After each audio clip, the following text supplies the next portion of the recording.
Bom dia, bom dia, bom dia de novo. Nossa conexão caiu. E aí, como a gente tem amigos, né? Aí recebi já uma dica para colocar o fone. Obrigada, viu, Juliana, aí da Marmorizar. Gente, bom dia nesse sábado lindo aqui, né? Mais um sábado aqui do nosso Café com Marmorista. Esse espaço foi criado e pensado e sentido no nosso coração com esse objetivo de conectar pessoas, conectar histórias, né? Trazer pessoas que possam compartilhar conhecimento, né? Então, em alguns momentos a gente traz marmoristas. Próximo sábado teremos um marmorista extraordinário. Juliano, obrigada, coloquei o fone, tá? Obrigado pela dica. E hoje nós teremos aqui um cara sensacional, né? Um homem que eu admiro muito, que é seu Carlos Rubens. Ele faz muito, né? E continuará fazendo aí durante muitos anos, muito pelo nosso segmento, né? No setor de rochas, no Nordeste e a nível Brasil também. Ei, Karine, um beijo. E hoje estamos aguardando aqui ele entrar. Seu Carlos Rubens, né? Para quem não conhece, seu Carlos, vou falar um pouquinho do currículo desse grande homem, né? Que o segmento conhece, mas o meu desejo é fazer os marmoristas, fazer os depósitos, né? Conhecerem essas pessoas que fez história, que faz história, que continuam fazendo história, né? E seu Carlos tem um grande contributo para o nosso segmento. Que honra, meu amigo, olha, Maia, né? De lá, das Ilhas de Cabo Verde, está aqui com a gente. Maia, você vai conhecer hoje, amigo, aqui, um dos homens extraordinários assim, do nosso segmento, que faz muitas dessas rochas exóticas do Nordeste, que quase todas elas, passa, né, pelo conhecimento de seu Carlos, né? Eu vou falar um pouquinho, né, enquanto ele não entra aqui, do currículo, né, desse nosso convidado hoje para esse café com o marmorista. Todo mundo está com café na mão, ó, cafezinho. E vamos lá. Hoje nós estaremos aqui com o seu Carlos Rubens de Alencar. Seu Carlos Rubens, além de ser um ser humano de uma simplicidade, né, muito grande, seu Carlos ele é geólogo, né, graduado lá pela Universidade Federal do Ceará, né?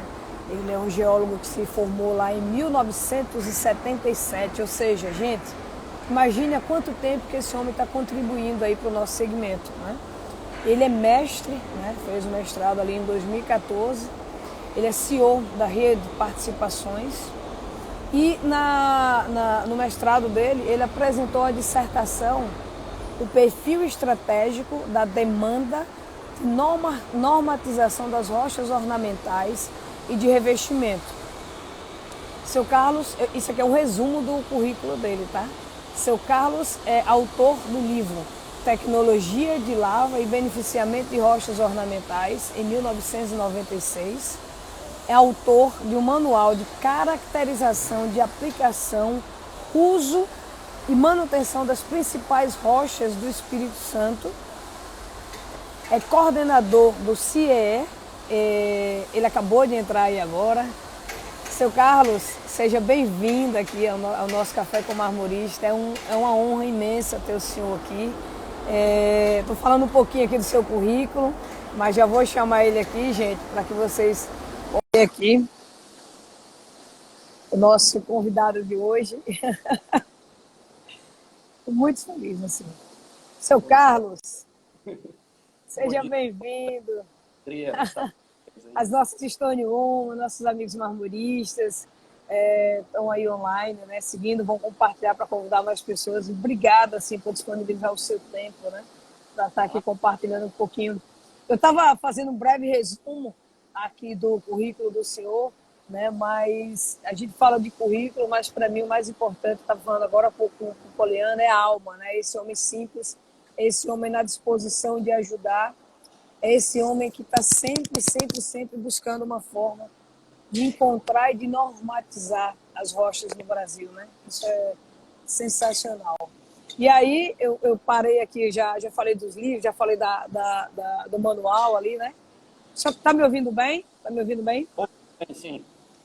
E aí eu parei ali, depois o senhor vai explicar, né? Sou coordenador do CIE 187, que é da BNT Rio de Janeiro. Seu Carlos é membro do Comitê Internacional que trata de normas no setor de rochas mundialmente. É fundador, e eu sou fã, que eu estava lá desde a primeira, Fortaleza Stone Fair, né? Para nós que somos nordestinos, assim, realmente é um grande presente no setor, né? E para todos nós nordestinos, esse homem que desbravou, que disse, não, o Nordeste tem as rochas uma das mais bonitas do mundo, vamos fazer aqui em Fortaleza, porque nós temos o porto aqui, porque, né? E aí foi lá, até que aconteceu, e foi, tive na primeira, e fui em todas, viu, seu Carlos? É professor de pós, né, no curso de Engenharia e Diagnóstico, coordenador do IBRO, que é o Instituto Brasileiro de Rochas Ornamentais, é presidente do sindicato, né? Enfim, isso é um pouquinho do currículo desse homem que está aqui conosco hoje, e imagine o quanto, né, que ele tem para nos ensinar e o quanto que a gente está aqui nessa disposição de aprender. Seu Carlos, seja bem-vindo. Eu fiz uma breve apresentação aqui do senhor. Quero que o senhor fique muito à vontade para contar um pouquinho da sua história, como foi esse encantamento pelas rochas. Enfim, seja bem-vindo, a casa é sua. Bom dia a todos, pessoal. Conforme a Catiane fez essa breve apresentação, na realidade eu gostaria de agradecer a generosidade dela, porque grande parte desses aspectos, né, que foram enumerados, na realidade eles se inserem dentro do contexto do meu tempo dentro do setor.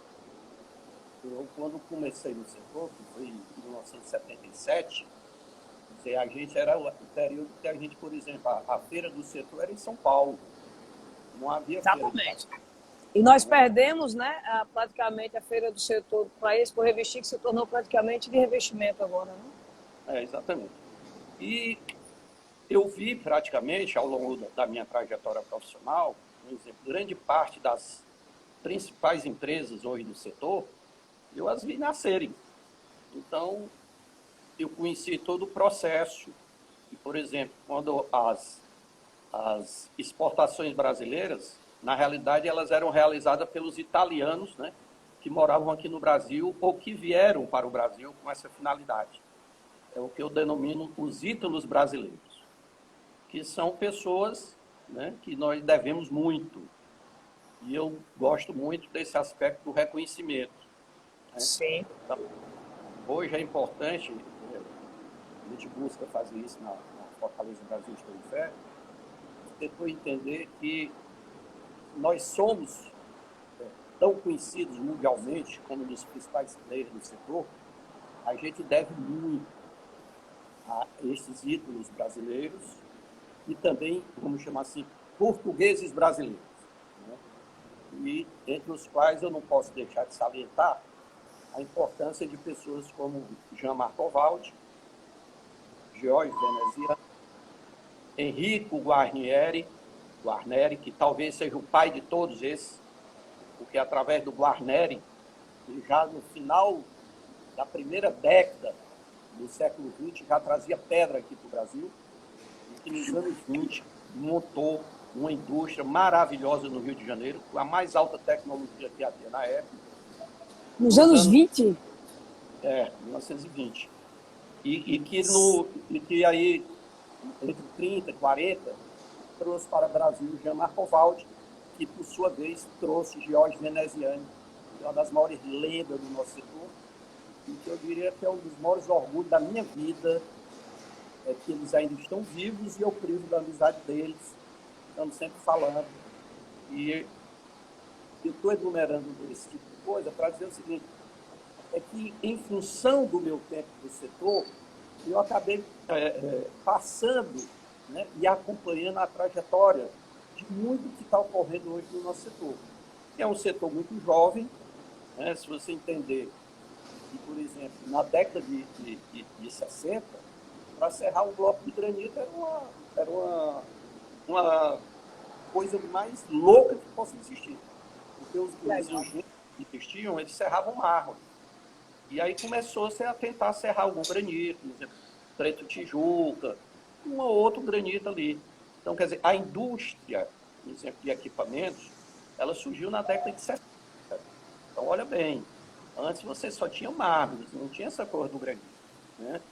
Porque o granito, ele surge, é importante nós Sim, entendermos. essa história aqui a gente tem todo o tempo do mundo. Essa história é linda e as pessoas precisam realmente conhecer, né? Porque eu digo sempre que hoje a gente vê um setor, eu vejo pessoas ainda reclamando. Nem imagina lá atrás quem desbravou para chegar até aqui, como foi, né? Com certeza. E tem um contexto muito interessante, porque vai ter aqui um retorno e eu vou abordar isso agora aqui no, no, no nosso dois dedos de prosa, aqui, vamos chamar Dois assim. dedos de prosa, é isso mesmo. O crescimento do granito é algo que surge, tá entendendo? Na esteira de problemas com as cerâmicas. Né? O que fez, uma coisa que deu uma alavancada no granito, foi que aí pelos anos 60, 70, o pessoal utilizava basicamente cerâmica, e as cerâmicas começaram a dar muito problema. Tá? E em função disso, quando surgiu o granito, foi que aconteceu? Bem, agora surgiu uma rocha que é firme, que dura para sempre, que tem várias cores, etc, etc. Então, isso foi um grande facilitador para a entrada do produto. Só que o que é que ocorreu? Nós não conhecíamos a pedra. Tá? E aí, com muito pouco tempo, os materiais começaram a apresentar problemas, e aí veio um longo descrédito, que eu diria que se arrastou aí, pelo menos até os anos, final da década de 90. Depois eu contextualizo esse aspecto. Mas eu estou só tentando justificar, né, e dizer da minha generosidade, de que é generosidade tudo que a Catiane está falando, porque, na realidade, por razões, né, da minha vida, eu fui contemporâneo dessa evolução. Mas hoje eu gostaria de dizer para você o seguinte, que eu não tenho como objetivo, aqui no nosso bate-papo, discutir o contexto do marmorista dentro do setor. Tá? Sim, sim, sim, É sim. Não, eu queria exatamente isso, que as pessoas conhecessem toda essa trajetória, sabe, senhor Carlos? Porque, por exemplo, o senhor falou de uma coisa agora incrível.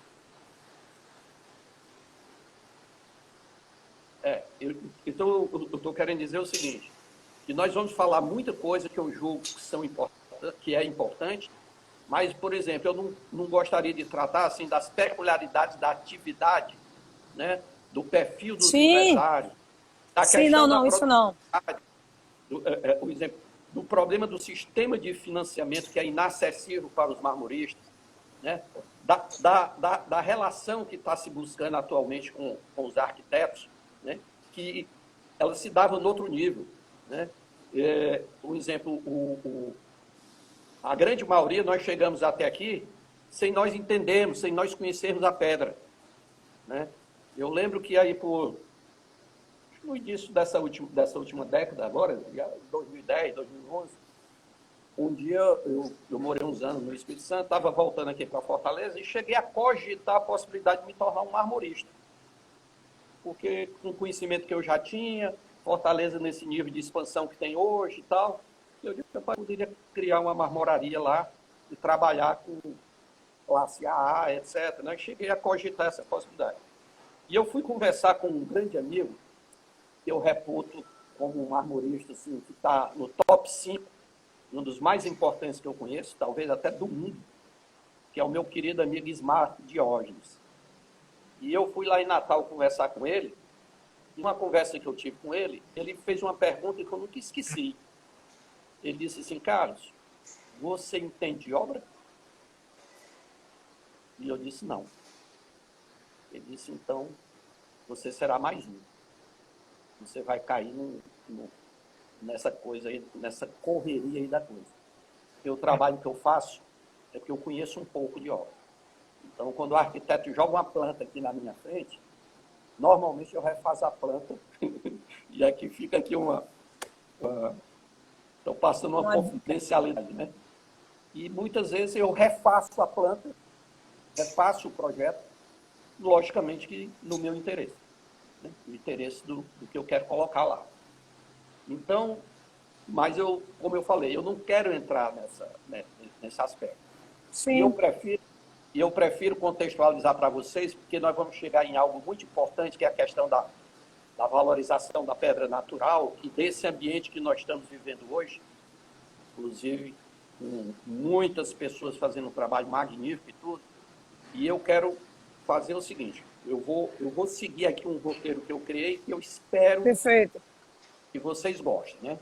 Então, eu já, de uma certa forma, eu já coloquei como é que essa coisa, quem foram essas pessoas que foram começando essa coisa. E aí, tem alguns pontos que eu acho que são muito importantes contextualizar, que a Catiane, inclusive, já induziu aí. A gente tem que ter a compreensão de como é que nós chegamos até aqui. Então, por exemplo, a primeira feira que os brasileiros foram para o exterior foi no início dos anos 60. Ela foi organizada pelo Jean Marco Valdi e pelo Mário Bernardini, que foi um dos primeiros fabricantes de máquinas do Brasil. Chegou aí, por exemplo, no final dos anos 90, cerca de 50% de todas as máquinas que tinham no Brasil e que faziam o setor, né, produzir, eram feitas pela MGM. Tá? Esse Sim, homem hoje não está sim, mais no topo. sim, sim. Foi A nossa, engolido a aí, nossa, né? a nossa primeira máquina foi a MGM. Pois é. E aí, eles foram levar os brasileiros para a feira de Santo Ambrósio, ao Policella, no início dos anos 60. Foi na Ainda no Itália, início dos então? anos 60, tem uma figura, certo? Um desses ítalos brasileiros, que eu gostaria de frisar um pouquinho aqui sobre a importância dele. E tem horas que eu chego a pensar assim, avaliando, eu nunca gosto dessa coisa assim, quem é o maior, quem é o melhor. Mas certamente eu vou considerar esse tal de top 5. Ele certamente está nesse top 5, que é Guido Bise. Para vocês entenderem Guido Bise, eu vou só dizer 3 coisas para vocês. Primeiro, ele foi quem induziu a criação do primeiro tiar que cerrou com 1 centímetro no mundo. Isso no início dos anos 60, e que pouca gente sabe disso. A MGM fez um tiar que cerrava com 1 centímetro. Na Itália não tinha isso. Tá? O pai, na época, a MGM, o Mário ainda era novinho e tudo, o pai dele chamava-se Ferti Bernardini, foi quem liderou esse projeto, junto com o Guido, e colocaram para rodar esse tiar. Outra coisa fantástica, Cobral. Cobral está fazendo aí 52 anos, me parece. A Cobral surgiu também induzida pelo Guido Bise. Tá? Então, a Cobral, diríamos assim, é uma filha do Guido Bise. Vou dizer outra aqui, que aí é algo muito mais familiar para todos. Revista Rocha foi criada, induzida por Guido Bise. Tá? Então, olha a importância disso. Olha a importância. E aí, eu vou começar a puxar para dentro do que nós vamos conversar um pouco mais hoje. Em 1900... Eu quero só fazer um pedido aqui, seu Carlos. Gente, compartilhe essa live para que mais pessoas conheçam a história, porque isso aqui é um grande presente para nós, né? Poder ouvir, né, alguém que conhece toda essa história, para que a gente entenda onde nós estamos. E a partir desse conhecimento, o que é que nós iremos fazer? Porque então, veja quanto todos fizeram. Vamos compartilhar, convidar mais pessoas. Eu sou apaixonada pela Revista Rocha, sou muito grata à Revista Rocha, seu Carlos. Estou muito feliz de ter aqui o senhor. Então, olha a importância da trajetória do que esse homem fez pelo nosso setor. Em 1961, ele saiu do Brasil com uma mala com 45 quilos de pedra de avião e desceu em Nova York com essas pedras, com essas amostras. Tá? 45 quilos, olhe bem. Ele não visitou nenhuma serraria, nos Estados Unidos tem várias, não visitou nenhum distribuidor, nenhum atacadista de pedra, não visitou nenhum marmorista e visitou os arquitetos. Olha bem, 1961, um camarada saiu do Brasil com 45 quilos de pedra e olha quem foi que ele foi procurar. E detalhe, não visitou ninguém dessa cadeia, só os arquitetos. Então, olha bem a importância desse aspecto, porque hoje nós estamos começando a fazer isso. Olha bem, depois de 50 anos, nós voltamos a fazer isso. Então, eu encerro esse primeiro ciclo, esses ídolos brasileiros, né?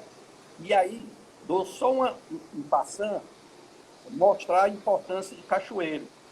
Cachoeiro, ali na Idade de Prosperidade, no final dos anos 50, através de pessoal lá do Rio, o Aldo Dias, ele foi lá, os primeiros blocos de mármore.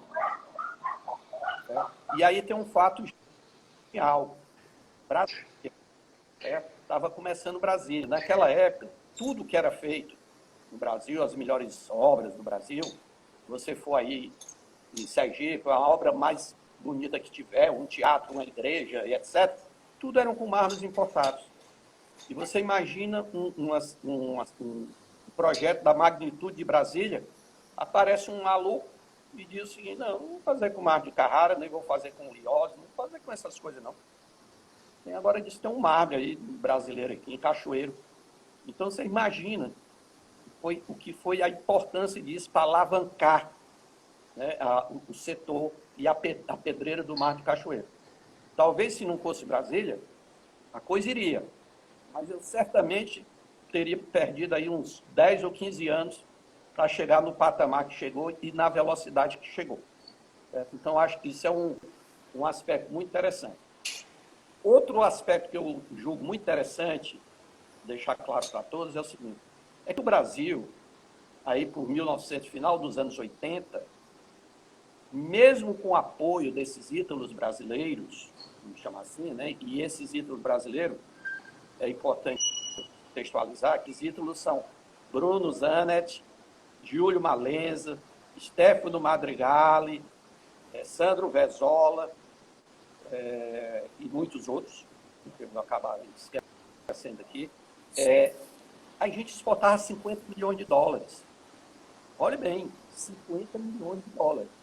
Então, nós estamos andando de lado há 12 anos, mas hoje a gente exporta 1 bilhão. Então, olha bem, no final dos anos 80, quer dizer, há 50 anos atrás, 50 não, 40, né?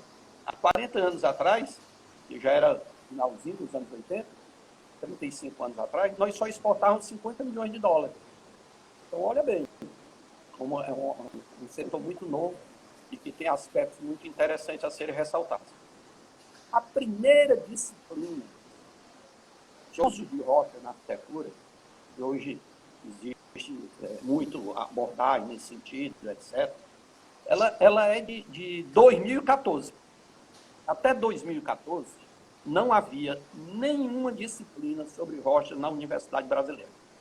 E essa disciplina surgiu por uma iniciativa pessoal de uma professora em Recife. Olha o tal do Nordeste. A arquiteta Rizali Neves Almeidas, por parte da pedra, conseguiu introduzir essa disciplina. Ela, inclusive, fez uma tese de doutorado sobre o uso de rocha, onde, inclusive, a conclusão da tese de doutorado dela é uma frase muito interessante, onde ela, depois de visitar 200 filas da arquitetura brasileira, os arquitetos conhecidos de Sergipe, da Bahia, ela rodou o Brasil inteiro. O que foi que aconteceu? Ela chegou à frase. É a conclusão da tese de doutorado dela. Os arquitetos não especificam. Eles escolhem. Essa frase é profunda.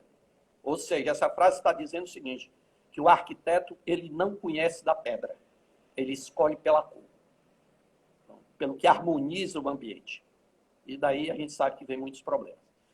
Aí também, por essa época aí, 2014, 2015, eu já me preocupava com esse assunto há muito tempo, vendo essas coisas acontecerem. Eu tinha assumido a Comissão de Estudos Especiais da BNT em 2012, e aí eu criei um curso chamado Patologia de Rochas. E esse curso passou a ser dado pela Unip, a Universidade Paulista, dentro de um MBA que eles têm lá de Engenharia Diagnóstica, que fazem parceria com o Instituto Brasileiro de Educação Continuada, que chama-se INDEC. Tá? E tem a sede dela aqui em Fortaleza. E com esse curso, eu andei o Brasil aí em 2015, 16, 17, dando cursos para engenheiros e arquitetos, na sua totalidade, pessoal que queria se tornar perito judicial. Muitas vezes eram donos de pequenas construtoras e tudo, estavam buscando alternativas, arquitetos também buscando serem mais empreendedores do que só executor de projetos, etc. E nesses cursos, normalmente tinha assim, 35 a 40 alunos, só engenheiros e arquitetos. E aí eu lembro, 2 vezes Salvador, 2 vezes a Recife, Goiânia, Foz do Iguaçu, Porto Alegre, Belo Horizonte, Espírito Santo, São Paulo, Goiânia.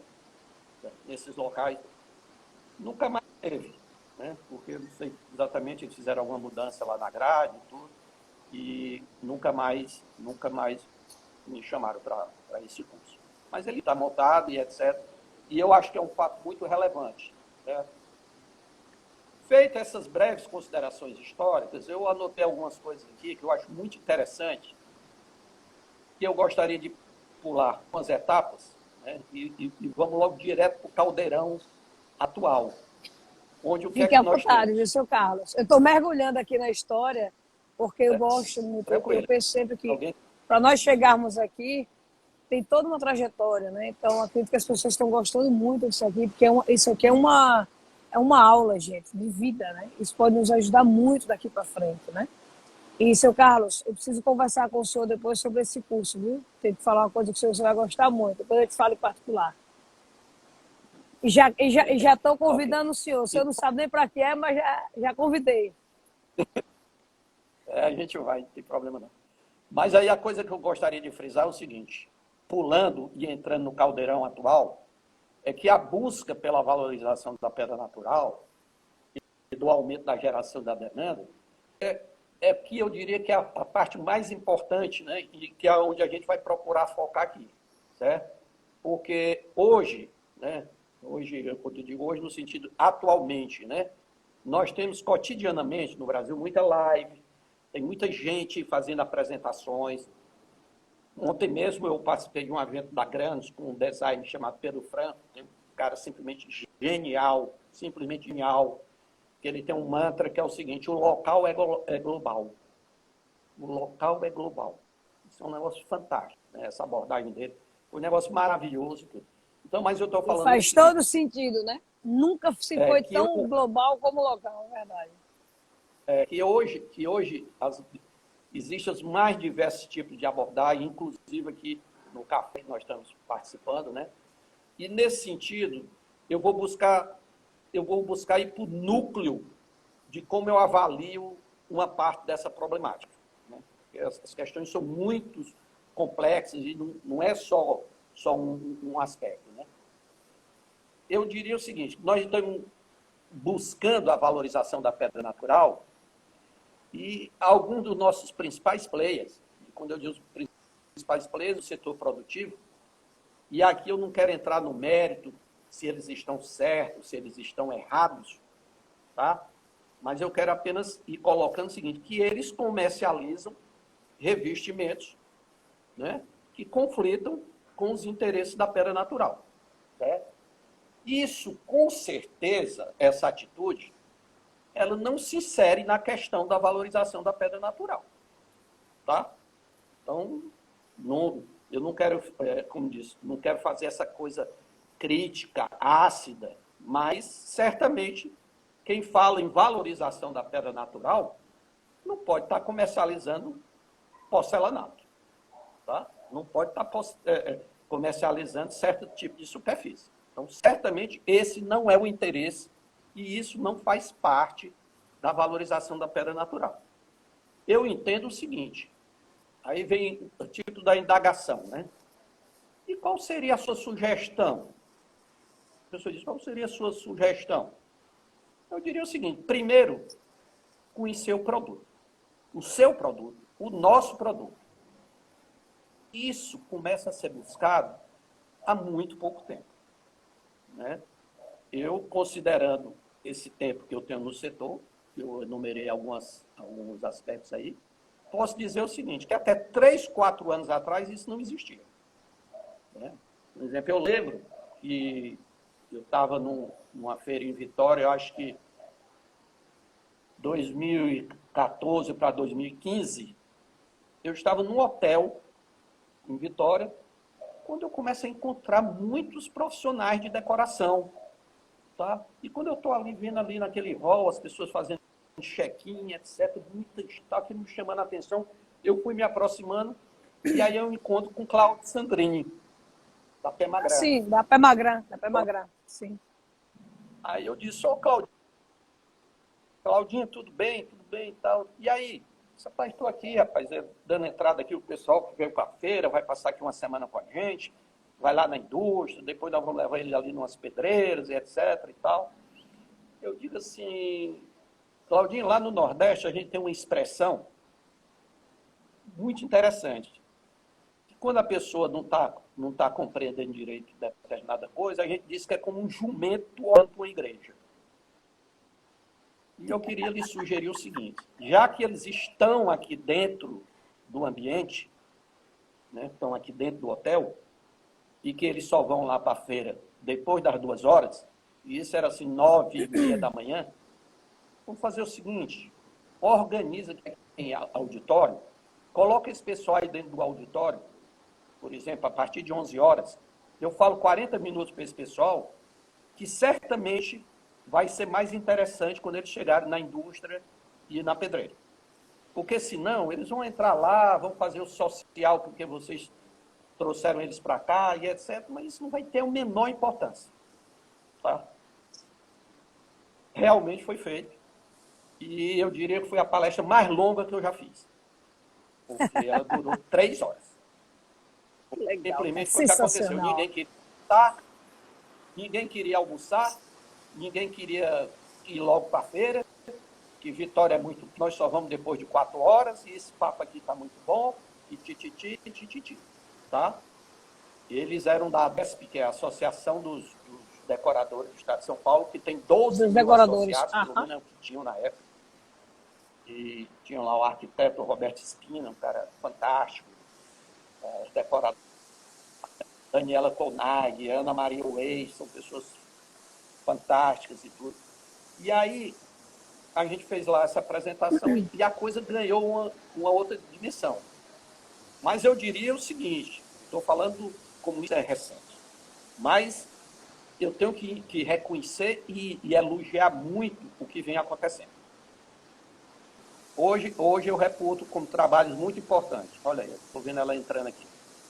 Trabalho que a Poliana faz, que você faz, que o Ricardo está fazendo, que tem a menina lá de São Paulo, da Rua do Marmorista, a Gerlândia, que vem fazendo também um trabalho magnífico, que é informação. Eu, como sou geólogo, Seu Carlos, de formação, eu tenho, esse ano, no final do ano, eu vou fazer 44 anos de graduado em geologia. Então, certamente, que às vezes uma informação ou outra, às vezes é assim meio truncada, mas eu acho que isso é irrelevante. Isso é irrelevante porque o contexto maior é o seguinte, é aquela coisa de você discutir entre o ótimo e o muito bom. Ora, se você estava no 0, então se você chegar a um 8, bem, aqui 80% de todas essas afirmações estão corretas, isso é fantástico, né? Por exemplo, um dia desse eu vi um colega, também antigo, fazer uma afirmação louca, eu diria louca, do ponto de vista, eu que tenho a formação de geólogo, né? O cara falou que, por exemplo, né, que o quartzo, né? Quartzo. Maxwell tira aí um quartzo aí na Bahia, né? Cristal e tal. Sim, da Petros. Para dizer assim, bem, o quartzo é uma rocha orgânica que ocorre associada aos pegmatitos. Isso é um absurdo. Mas eu reitero, eu não quero entrar nesse detalhe. Eu quero entrar no detalhe seguinte, que hoje tem 80%, pelo menos, das informações técnicas estão sendo repassadas, que antes não eram repassadas, E todos que estão aqui, do Clube do Marmorista, do Café com Marmorista, sobretudo aqueles que são intrinsecamente marmoristas, sabem que eles não tinham informação nenhuma, era zero. Então, quer dizer, essas informações são fantásticas, que elas estejam circulando e etc., e são muito elogiadas.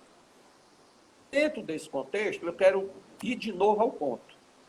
A coisa mais importante, que é importante, que também passa a ser incorporado nessas abordagens, simplesmente é o mais importante, dentro do princípio de buscar a valorização da pedra. São os ensaios de caracterização tecnológica. Você pode fazer a abordagem mais linda que você fizer, você pode usar as técnicas mais modernas que existem, empatia com o seu cliente, atraí-lo para dentro do seu negócio, fazer com que ele entre na sua vibe e consiga tirar o pedido. Isso tudo é muito importante. Agora, o sucesso vai ser no ensaio de caracterização tecnológica, que é o que vai determinar o sucesso do que vai ocorrer. E, para deixar bem claro para a nossa acessível, o ensaio de caracterização tecnológica corresponde ao exame de sangue que nós fazemos. O exame de sangue. Todo mundo, uma vez por ano, os mais jovens faziam a cada 2, 3 anos. Passou de 30, 40 anos, todo mundo, uma vez por ano, faz exame de sangue para ver o tal do colesterol, o triglicerídeos, ureia, creatinina, urina, e etc. Né? Como é que está o sangue propriamente dito, os glóbulos brancos, etc. E tal. O ensaio de caracterização tecnológica é rigorosamente isso da rocha. E aí, olha o detalhe. Ninguém faz exame de sangue uma vez, tá? E nunca mais faz. Não existe isso. E eu diria que 80%, 90% das nossas empresas têm um ensaio de caracterização tecnológica das suas rochas, porque tiveram que ter, quando foram fazer seus relatórios para a INM, né, antigamente TNPM, e não sabe nem como foi coletada essa amostra. Coletaram uma amostra de qualquer jeito, às vezes uma rocha, que não, um pedaço da amostra que não tem nenhuma relação com o material que realmente vai ser extraído, alterado, um pedaço de pedra jogado por ali, etc, etc, e manda para o laboratório qualquer coisa. Aí vem lá um resultado, ele também não sabe interpretar o resultado, e apenas o seguinte: eu tenho um ensaio de caracterização tecnológica. E daí? E daí é que ele faz investimentos. Você imagine as quantidades de bilhões, vamos falar de bilhões, que foram investidas em determinados materiais, aqui no Brasil, com pedreiras produzindo 800, 1.000 metros cúbicos por mês, e que hoje simplesmente sumiram do mercado. Não existem. Né? Lembra aí do famoso branco marfim, branco Dallas aí anda patinando, os arabescos da vida, e etc. Foi montado Tem muitos materiais que imitam hoje, né? Pois é, que foi montado um parque industrial que custou bilhões, certo? Ou seja, se jogou dinheiro onde não se devia. Está entendendo? Então, quer dizer, isso tudo porque não se faz ensaio de caracterização tecnológica. Então, é o ensaio de caracterização tecnológica, meus queridos, esse exame de sangue que eu estou falando na pedra, que vai fazer com que, a partir do momento que você saiba interpretá-los, você vai poder conversar com o arquiteto e dizer: ó, essa rochazinha aqui, para o que você está desejando, ela é fantástica. Ou então ela não serve. Ou então nós vamos ter que impermeabilizar o tardório. Nós vamos ter que impermeabilizar os 6 lados. Nós vamos ter que resinar. Por aí é que vai. Está entendendo? Agora, as pessoas não sabem isso. E outra coisa, não é nem que não sabem. Não sabem, não adotam. Né? Não sabe o que é que a resina altera nesse processo, o que é que ela não altera. Está entendendo? Então, outra coisa, nós estamos vivenciando hoje um problema. Semana passada eu participei de um evento do NSI, dos Estados Unidos, que é assistindo. Sim. E tal, quando de repente o cara jogou lá uma tabela, que no outro dia eu coloquei no meu story. Hoje em dia, olha bem, nós estamos no auge, né, no auge do quartzito. Os Estados Unidos é quem consome 80% das nossas importações, das nossas exportações, né? Eles são importadores. 64% dos americanos, dos consumidores, dos compradores de pedra americanos, já estão olhando para o quartzito com bastante desconfiança. Somente 13% acha que quartzito é fantástico. Os outros, 64% já desconfiança. E por quê? Porque, de repente, todas as pedras do Brasil passaram a ser quartzito. Granito é quartzito, qualquer rocha do Brasil hoje é quartzito. E tem muitas delas aí, diria assim, por baixo, 40% a 50%, que está longe, está muito longe disso no quartzito. E o pior, para um país que é um dos poucos do mundo que tem normas específicas com requisitos para quartzitos. Os Estados Unidos tem as normas, se eu não estou enganado, a STMC 616, posso estar errado aí no número. É a norma onde está lá. O que é arenito, o que é quartzito, quais são os teores de sílica que tem que ter na rocha para você dizer que é quartzito. Aí eu fico mandando uma rocha para um país, tá? Que tem um maior interesse em números, em estatística, que ninguém gosta tanto disso como os americanos, que tem normas específicas, e eu, na cara de pau, eu exponho o nome da minha empresa, que quero passar para o mercado, que a minha empresa é a Bam Bam Bam, e estou ofertando para ele quartzito, quando muitas vezes nem granito é. Quanto mais quartzito. Então, Seu Carlos, eu quero fazer aqui um adendo. A gente está aqui na Serraria, inclusive estou até aqui, e é incrível o que o senhor está falando, isso é muito cirúrgico, gente. Perceba que ganho, né? Que nós estamos tendo aqui nesse momento de conhecimento, de história, o quanto isso pode nos levar para a gente fazer diferente. Mas eu acredito, senhor Carlos, que tudo precisa passar pela mudança de pensamento. Porque, por exemplo, a gente vive muito, né, na sobrevivência. A gente quem, no geral. Então a pessoa tem medo, às vezes, de dizer a verdade. E a gente precisa falar a verdade. Isso que o senhor está falando, hoje a gente trabalha aqui prestando serviço para exportação. A gente tem aqui 8 clientes que exportam. E é incrível, assim, quando a gente mostra o processo. O meu preço é mais caro do que todo mundo que está fazendo serviço. Eu nem estou preocupada com isso, é fato. Mas, assim, todo o trabalho que a gente faz é sempre buscando realmente o conhecimento de quem sabe mais que a gente, sabe? E a gente precisa ter essa coragem de perder clientes, né? Porque no momento que a gente seleciona o joio do trigo, a gente precisa ter essa coragem, né? De dizer, olha, não, isso aqui eu não faço. Olha, eu trabalho assim. Olha, isso aqui tem que ser feito assim. E isso vai também para a marmoraria, que a gente começa a funilar, né, seu Carlos? O senhor foi muito cirúrgico quando o senhor falou essa questão do quartzito. Gente, a gente precisa ter muito cuidado com as informações, porque não é só lá no mercado externo.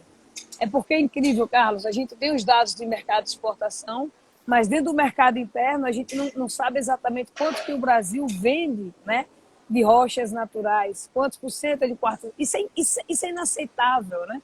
A gente não tem esses dados do mercado interno, né? Ora, se a gente for olhar para o mercado interno, porque lá fora o americano ele exige, ele quer saber petrografia. A gente tem muita dificuldade para saber a petrografia de uma rocha. O senhor sabe disso? Tem uma rocha do Nordeste, que eu solicitei do minerador, tem pelo menos 3 meses, ele não me mandou ainda a petrografia da rocha. Uhum. A gente vive muito isso, né? Então é muito lindo o que o senhor está falando, muito forte. Gente, isso aqui é uma aula de MBA no setor de rochas.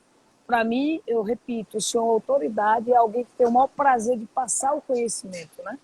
E isso é sensacional. Desculpe interromper, mas a gente precisava fazer só para a gente... A casa é sua, vamos, tá lindo, vamos aí. A gente tem, enquanto o Instagram deixar, vamos rolando aqui. Eu vou só fazer um registro aqui que passou. Na hora que passou, eu devia ter cumprimentado.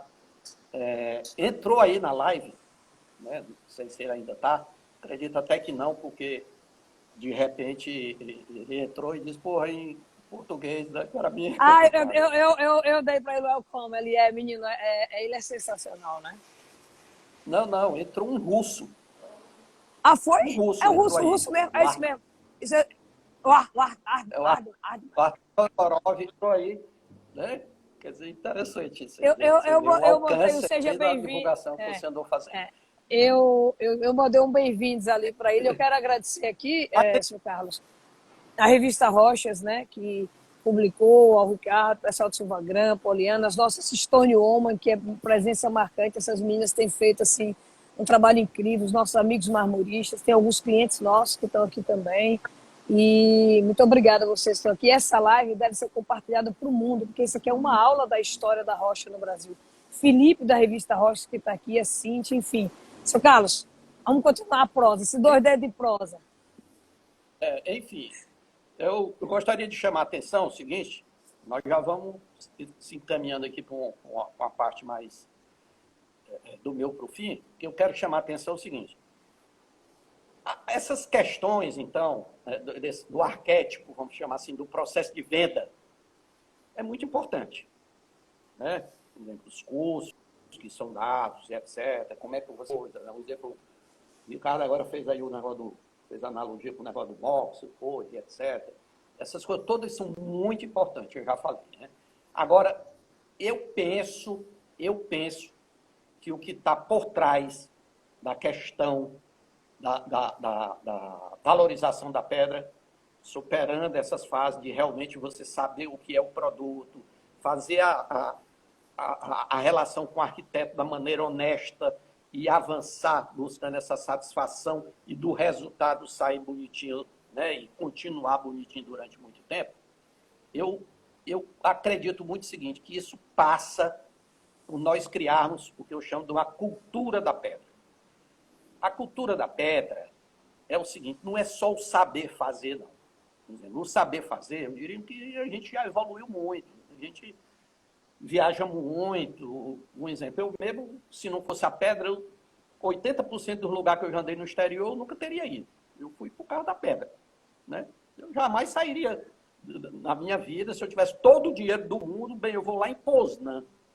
Fazer o que em Poznan, na Polônia? Eu não ia nem saber que existiria Poznan se não fosse a pedra natural. Né? E assim em vários locais da vida. Né? Mas eu vou contar uma história aqui que é muito interessante. Eu estava em Budapeste, numa marmoraria.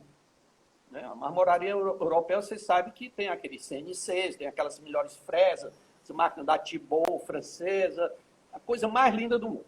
Tá? Aí nós estamos ali, o dono da marmoraria olhou assim para mim, aí era húngaro. O papo lá era em húngaro. E tinha um cara da Embaixada do Brasil, que, imagina, eu dou as minhas cutucadas em inglês, em húngaro, pelo amor de Deus. Aí na conversa lá, o cara olhou para mim e disse, você é da onde? Brasil. Assim, 41 anos que eu estou no setor. Você é o primeiro cara do Brasil que chega aqui. 41 anos. Isso foi aí por 2016, por aí. Aí, olha o que foi que aconteceu. Dentro desse ambiente onde estão os equipamentos mais modernos, os trabalhos mais fantásticos do mundo, me chamou a atenção o seguinte. A pedra cortada e o operário, o cara passava a mão assim na pedra, assim na superfície que ele tinha cortado, vendo aqui a borda entre o polido e a superfície do corte, passava a mão, carinho nessa pedra, olhando para aquele negócio. E a gente andando dentro da marmoraria, quando eu olhava para trás, o cara estava lá como se estivesse adorando aquele negócio. Cara, isso me remeteu. Então, o que esse cara está fazendo aí, sabe o que é? A mulher mais linda do mundo, no momento mais sublime da vida. O cara está amando essa pedra. Carinho que esse cara está passando a mão ali naquela pedra, que já foi cortado na melhor fresa, que eu tenho controle do médico, e o cara está ali alisado. Daqui a pouco tem umas peças lá, feitas lá,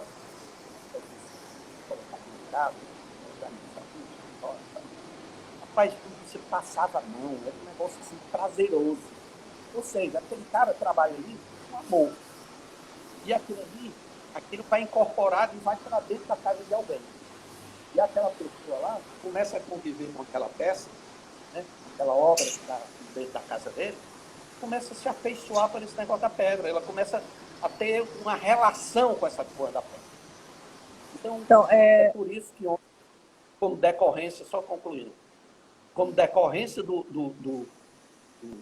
dessas coisas, ontem à noite eu vi na live lá do Pedro Franco, do pessoal da Grandes, eu me lembrei e logo em seguida eu coloquei logo no meu histórico. É tempo de amar a pedra natural. Eu ia falar Essa sobre isso cultura, que o senhor colocou.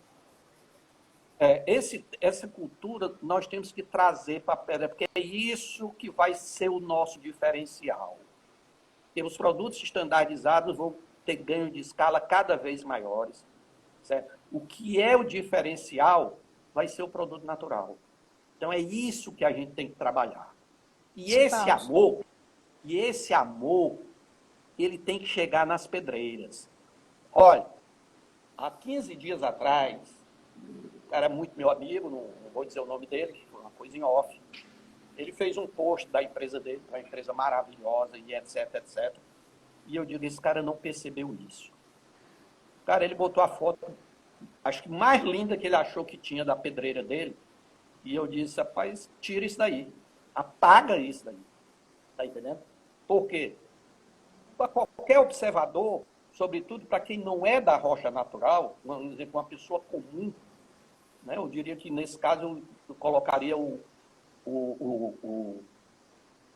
arquiteto como uma pessoa comum para esse tipo de observação, ele ia enxergar muito mais o resíduo, aquelas pontas de pedra jogadas lá nas encostas de qualquer jeito, do que a frente de lava da pedreira. Ele estava querendo divulgar a frente de lava da pedreira. Ele fez um anúncio para o Carlos Rubens. Está entendendo? Meu amigo Cássio, que está aí aparecendo aí. Está entendendo? Mas para o povo, para a sociedade, aquilo ali é um horror. E aí, quando você entra aí nas páginas, você vai ver que você na verdade, professando, você está divulgando que você é um cara que faz mal à natureza, você faz mal à extração que você realiza. Quer dizer, isso é um horror. Quando o mundo todo fala de sustentabilidade, você está pegando uma coisa que é natural, em vez de mostrar ela com carinho, você está mostrando esse horror. Aí eu só respondi para ele o seguinte, meu querido amigo, mandei uma foto. Pá, veja essa pedreira aqui. Mandei uma foto da pedreira do Crema Marfil, que é uma das pedreiras que mais produz pedra no mundo. Olha bem, o cara tem 5, 6 mil metros cúbicos de bloco por mês. Você vê a foto, o nível de organização, os taludes da pedreira, uma das coisas mais lindas do mundo. E eu tenho aqui uma pedreira que produz 200 metros cúbicos e tem aquele horror. E eu estou exibindo esse horror para o mundo, achando que eu vou valorizar o meu produto. Pelo amor de Deus. Então, eu sou um cara que cometo as maiores atrocidades com a natureza, vendo uma pedra que eu não sei o que é, vende de qualquer jeito. Ou seja, isso é o anti-marketing. Então, Ô, seu Carlos, eu sei que eu muitas vezes acho essas que coisas elas têm que serem ditas. Tá? E só que eu tô chegando ao fim, só para eu não ter o coisa e depois a gente abrir aí para um bate-papo. Esses dias atrás, há poucos dias, uns 8 ou 10 dias atrás, a Chanel, né, as mulheres sabem muito bem o que é Chanel, né, lançou a sua coleção 2021 e 2022. Coleção Chanel, se você quiser, viu, Tatiana? Que é considerado o rapaz eu lá, postei, eu repostei lá, foi o verde. Jean Cocteau. Quando eu olhei assim a primeira vez, eu pensei até que era Jacques Cousteau. É muito parecido o nome. Mas, na verdade, é Jean Cocteau. Ele fez o lançamento da moda, ter que ver, da Chanel 2021-2022. Dentro de uma pedreira. Eu vou ter que ver. Dentro de uma pedreira. Aquilo que ele fez, eu diria assim, ele fez pelo setor o que as nossas entidades Em 50 anos nunca fizeram. Porque ele fez um vídeo que está aí na rede, vocês podem olhar, de 10, 11 minutos, aquelas roupas lindas, manequim maravilhosa, tudo desfilando dentro de uma pedreira abandonada. Mas só o tratamento que ele deu lá e o aspecto das pessoas estarem vendo que aqui, pô, quer dizer que isso aí que é uma pedreira de pedra, está entendendo? Aquilo ali é um negócio engrandecedor para o nosso setor. E essas coisas que geram a tal da cultura da pedra. E eu vou, para encerrar aqui e liberar aí, eu sei que tem muita gente dizendo, esse cara fala demais e não deixa ninguém falar. Não é para encerrar nada. Ele está começando agora? Eu hoje amanheci, certo? Pensando numa frase, que essa frase foi dita num discurso de agradecimento do Cláudio Bizzi, que era sócio, irmão, sócio do Guido Bizzi, aquele das 45 quilos de pedra no início dos anos 60, que era sócio de uma empresa chamada Granimar, em São Paulo, que é um dos maiores marcos da história da pedra do Brasil. O Cláudio, no seu discurso, que eu fiz uma homenagem a ele aqui, eu homenageei o Guido. Em Fortaleza. E foi uma coisa engraçada. Quando eu fui convidar o Cláudio, que o Guido já faleceu e tudo, faleceu com 47 anos, por causa disso, pó de pedra, hein? Foi o que aconteceu. Quando ele começou a contar a história do irmão, a mim, etc., muitos detalhes que eu não sabia e tudo, eu fiquei com aquela coisa, mas esse ano eu só ia homenagear o Guido. Porque ele é um cara tão importante que eu não vou botar lá em cima daquele palco ninguém mais. Ele é o centro desse negócio. Mas na hora eu pensei, pô, esse cara estava a vida toda do lado dele. Desde o início. Eu vou homenagear ele também. E aí eu fiz uma surpresa. Ele subiu para receber do irmão. Quando ele estava em cima do palco, eu resolvi homenageá-lo. Quebrei lá o protocolo, nem o cerimonial sabia. Aí eu subi, eu peguei lá o microfone, eu tinha mandado preparar uma placa especial para ele e falei, né, e receber também. E aí, no agradecimento dele, ele disse algo fantástico. Foi a frase que eu amanheci hoje com ela. É que as pedras naturais, elas vieram pela mão de Deus. A única coisa que nós fazemos é aperfeiçoá-las. Essa é a frase. Tá? Aí eu linkei isso com o tal do tempo de amar a pedra natural. Nós temos que tratá-las com carinho, de amá-las e cuidar muito bem dos trabalhos que a gente faz, que nós fazemos com elas. Nós temos que acabar com esse negócio de ser entregador de pedra. Olha bem, entregador de pedra. Nós temos que entregar o melhor. E o melhor é a rocha certa, no local certo e bem trabalhada. A pessoa tem que ter prazer, tem que ter amor ao receber aquela peça. Bem, olha, essa minha peça aqui é isso, é aquilo, outro. Olha, você já viu isso aqui e tal, etc. É isso aí. Tá? O seu amigo, que eu acredito, né, que os marmoristas do Brasil todos conhecem bem, Ismael Jorgens, e a Pauliana sabe disso, ele tem chapas lá no depósito dele que ele não vende. Simplesmente não vende. A última vez que foi com o Ismael, ele tinha comprado umas chapas do amarelo bambu lá do Brasilgrã. E aí, de repente, quando ele viu lá uns detalhes que tinha na chapa, ele disse, cara, essas aqui vão para o museu. Essas aqui não serão vendidas nunca. Então, quer dizer, não precisa esse exagero.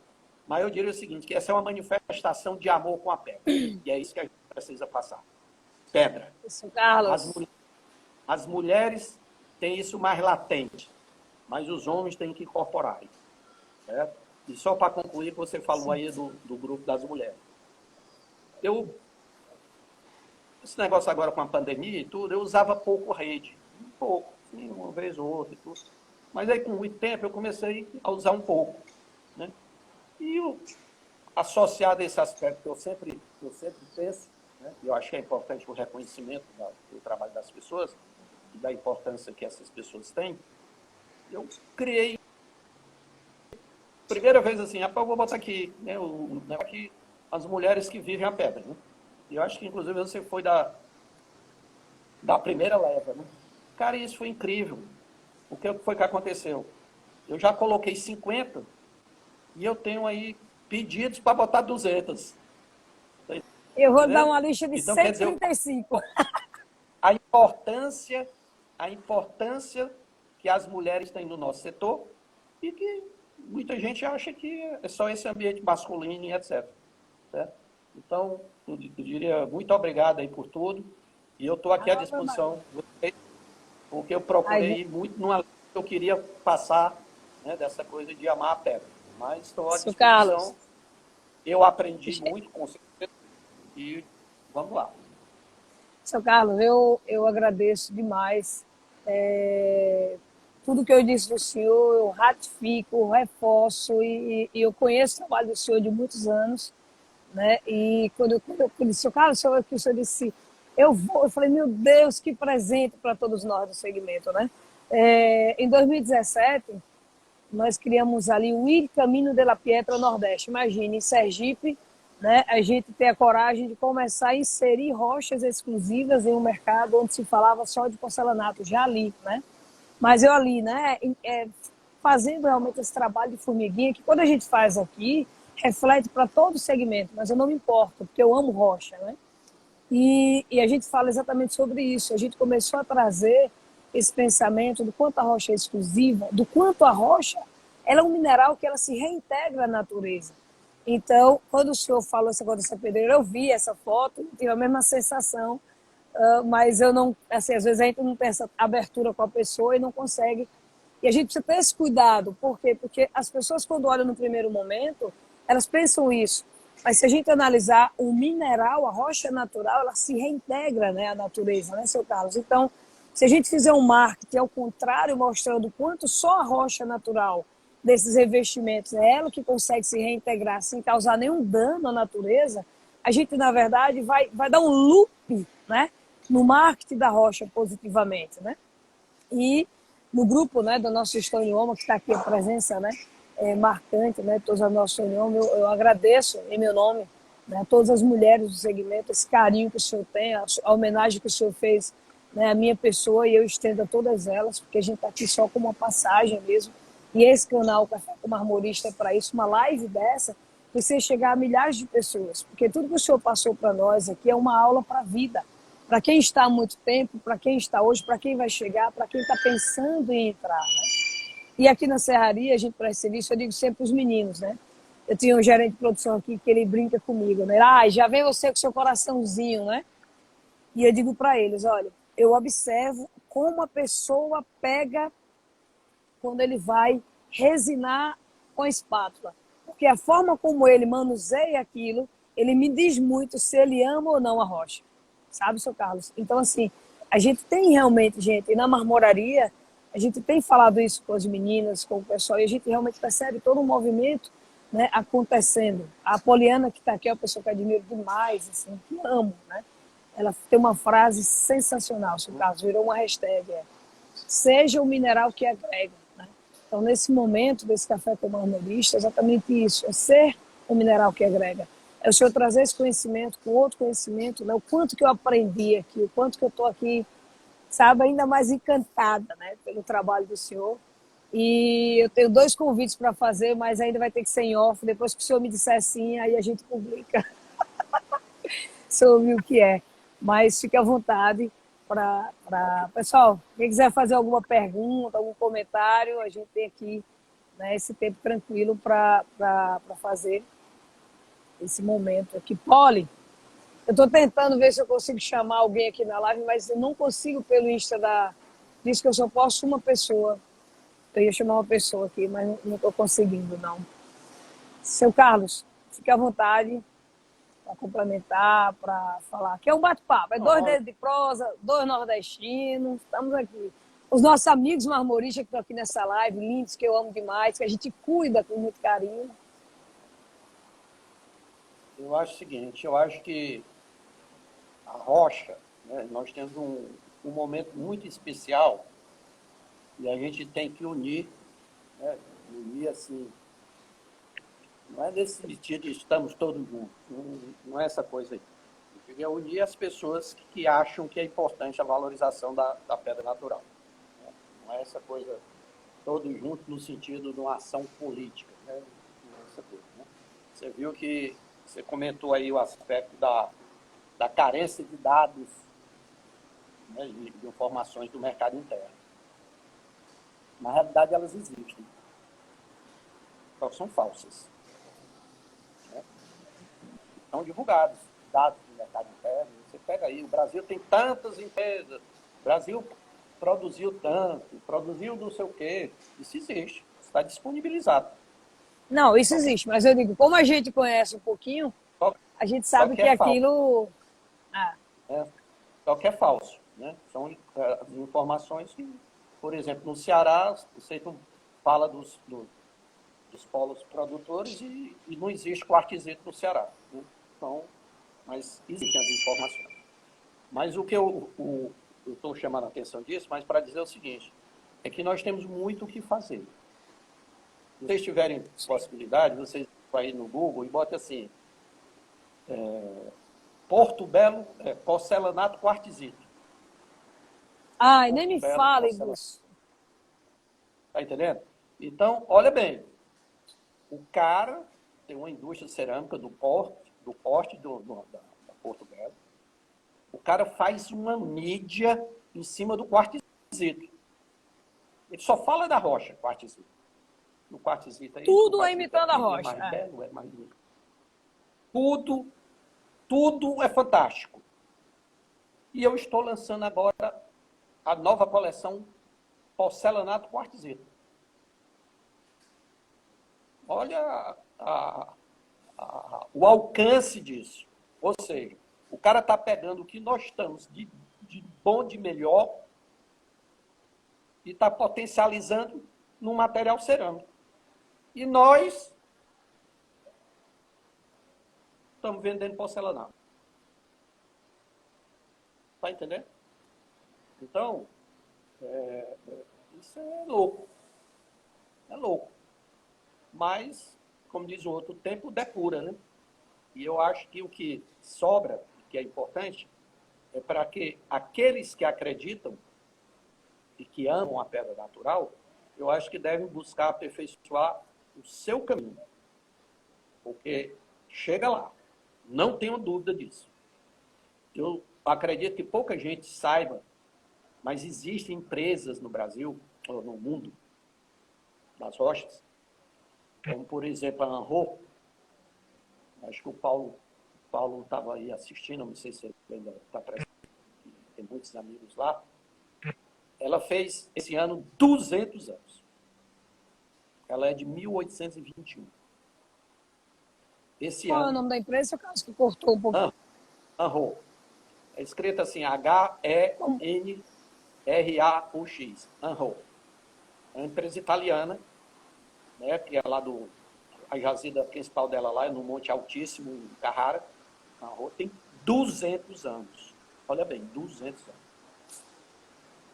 Tem uma empresa na Eslovênia que tem 300.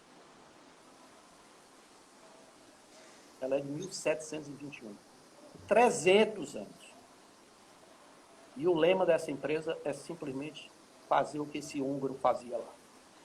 Amar a pedra. Só isso. Não quero dizer mais muita coisa, não.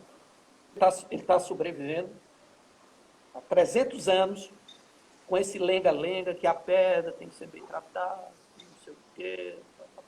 E tem uma puta de uma sede. Agora, recentemente, fizeram uma puta de uma sede nova. 300 anos. E olhe bem, ninguém sabe nem que existe. Por quê? Porque ele desenvolveu o nicho de mercado dele. Acabou. Muitas vezes a pessoa fica nesse oba-oba danada, blá, blá, blá, blá, mas é mais um no meio da multidão. E vende pedra como vende qualquer outro tipo de revestimento. Por quê? Porque ele não ama a pedra. Ele é um comerciante de revestimento. Na hora que ele começar a vender mais, que ele encontrar o nicho, lã das vidas, tec lã, for mais forte para ele, a pedra é um subproduto do subproduto. Tá? Então, essa mensagem realmente aqui acho que é o núcleo da minha proposta, do que eu sou e de como eu vejo o mundo da pedra natural. Seu Carlos, o que é mais bacana, gente, é que esse bate-papo, esses dois dedos de prosa, é algo que acontece naturalmente, né? E Deus é perfeito porque ele vai conectando exatamente aquilo que faz sentido e aquilo que a gente acredita. Quem me conhece sabe, eu sou defensora da rocha natural, criei o Caminho pela Pietra Nordeste, defendo rocha natural, tenho respeito, porque é o mínimo que nós, como seres humanos, temos que ter pelo trabalho do outro, pela escolha do outro. Mas eu digo sempre, se com a quantidade de rochas naturais que temos no Brasil e no mundo, eu não conseguir sobreviver e viver a minha missão, eu tô no lugar errado, né? Então, assim, eu respeito demais, demais, mas eu, Catiane, eu não consigo me ver trabalhando com outra coisa que não seja a rocha natural e falando dela e buscando ela e trazendo pessoas que vão trazer a história, que trazem, que conhecem a fundo, né? Para que a gente possa fortalecer. E um pegando na mão do outro, fortalece, porque às vezes o outro está ali tendencioso a pensar só no dinheiro, porque talvez vender uma cerâmica o retorno é muito mais rápido, talvez é o modismo, talvez é dito que, né, que não mancha, mas quando você ama a rocha, você vai buscar exatamente como é que ela precisa ser cuidada, como é que ela precisa ser produzida, em que ambiente ela pode ser colocada, em que ambiente ela não pode ser colocada. E isso dá um pouco mais de trabalho, porque amar, isso serve para todos os aspectos da vida da gente. Amar é conhecer o outro. Isso serve para o ser humano, isso serve para a rocha, isso serve para tudo, né? Então, eu sou apaixonada por rocha e estou muito honrada, mais uma vez, ter o senhor aqui. Gratidão por esse presente, por essa live. É um grande presente para o setor, sabe? Olha, eu quero deixar também uma outra frase. Eu sei que muitas vezes a pessoa diz assim, mas para você ser alguma coisa, você tem que ter condição de ser, né? Você fazer certa coisa e tal, você tem que ter condição de ser. Isso é uma grande verdade. Isso é o que o escritor espanhol Ortega y Gasset diz que é a frase mais famosa dele, né? O homem é ele e a sua circunstância. O homem Você está querendo falar do ser humano, né? O homem é ele e a sua circunstância. É ele e a sua circunstância. Então eu sei que certa. É aquele tal negócio. O cara tá ali, pô, chegou o cliente aqui, pô, tem aqui o pedido aqui do. Pô, isso aqui vai me dar 10 mil reais. Esse listão eu não vou fazer, porque eu amo a pedra. Você tem que poder fazer isso, né? Agora, o que eu insisto é o seguinte, é que você pode ter o seu nicho, certo? Então, você pode ir criando esse nicho, né? E o que vai gerar esse diferencial, você tem que pensar sempre no médio e no longo prazo. É aquela famosa coisa, né? Você pode até, sei lá, quando eu estava começando na vida, eu fiz isso, fiz aquilo e tal, mas se você quer pensar numa coisa duradoura, certamente duradoura, pense na pedra natural. Porque, olha, em 2000 eu citei isso, inclusive, numa abertura de uma feira. Acho que foi em 2018. 2018, em março de 2018, houve um encontro em Austin, no Texas, onde estavam as 3 mil pessoas mais importantes do mundo, um encontro que eles fizeram, do pessoal da tecnologia da informação. Então, quem estava lá era Bill Gates, o pessoal da Apple, né, que o Steve Jobs tinha acabado de morrer e tal. Mas estava o seguinte, a nata do conhecimento da tecnologia da informação, da informática e essa coisa toda. o cara da Tesla estava também. Hein? Era o Musk da Tesla estava também nesse. Com certeza, todo mundo Não, ele estava. aí, né? O que foi a carta final desse negócio lá? A divulgação final. É um negócio assustador. Não posso fazer isso porque nós estamos fazendo aqui conversando pelo próprio celular, né? O cara pegou um celular assim e disse, nos próximos 6, 7 anos, não haverá mais nada com tela. Olha bem. Hoje a gente passa o dia todinho com o smartphone na mão, né? O dia todo. sábado, domingo, feriado, acorda com uma coisa de madrugada, toda hora. Aí o cara professa, os caras que vendem produto. Daqui a 5, 6 anos não haverá mais smartphone e nem haverá mais nada com tela. Nada. TV, nada que tenha tela. E aí, num mundo que você não consegue planejar a sua empresa, 3 anos, tudo é engolido em 3 anos. Você pensa aí o que é que existia em 3 anos, 3 anos atrás e o que existe hoje.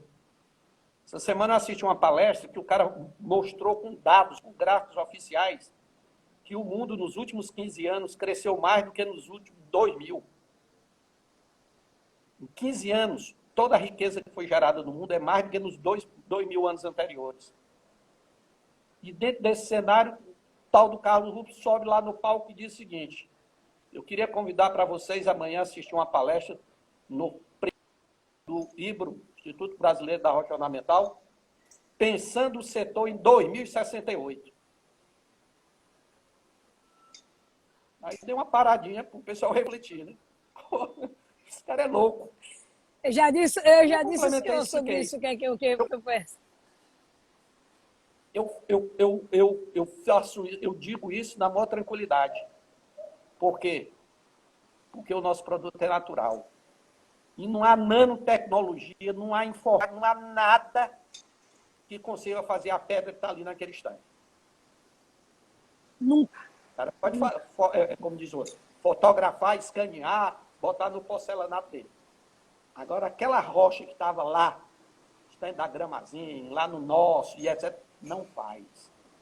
E é isso que nós temos que explorar. Do ponto de vista de economia, não existe praticamente nada. Na palestra do Ricardo Amorim, que eu assisti essa semana, alguns empresários de vários segmentos falando, não sei o que e tal, como é que ia enfrentar esse leão chinês? Ele disse: rapaz, só tem um jeito. Você tem que ter uma matéria-prima que eles não têm.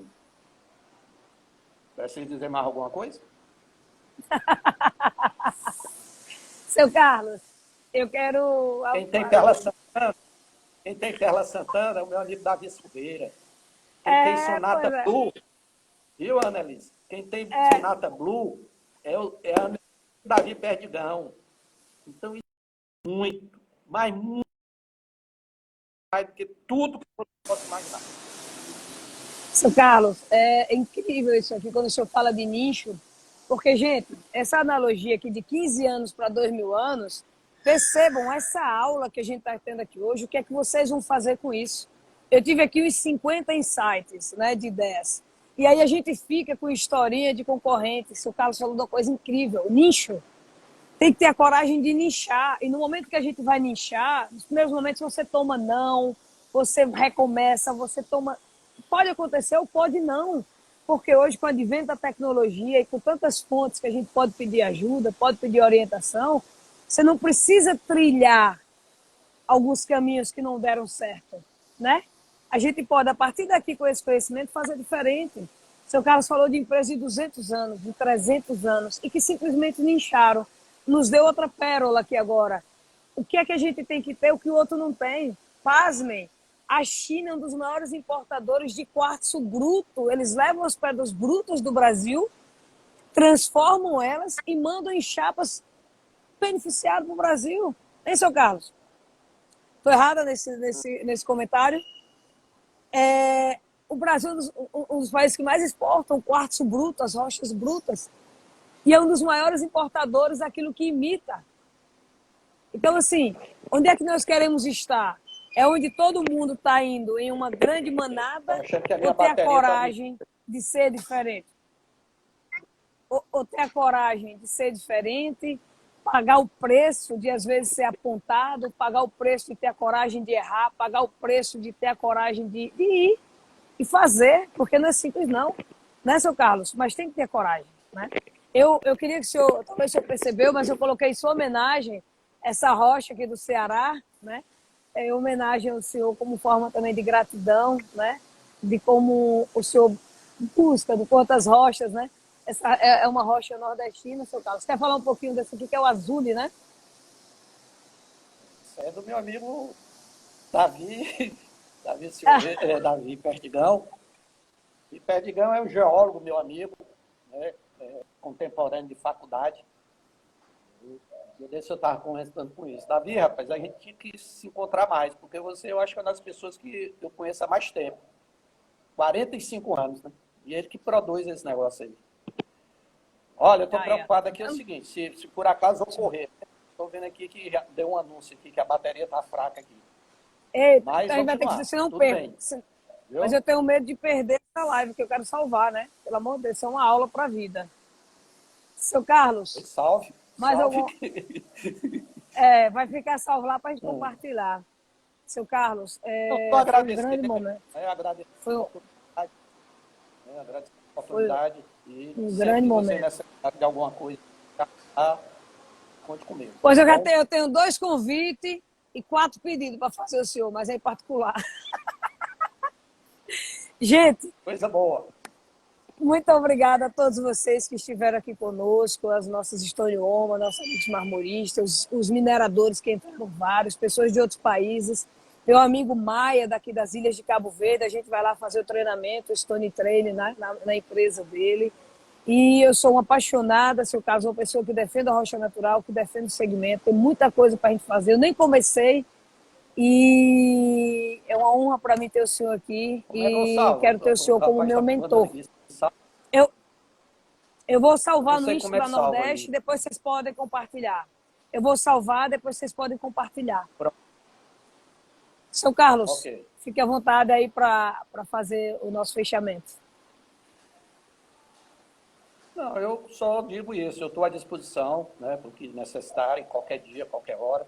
A gente só, às vezes, tem que compatibilizar a questão da agenda.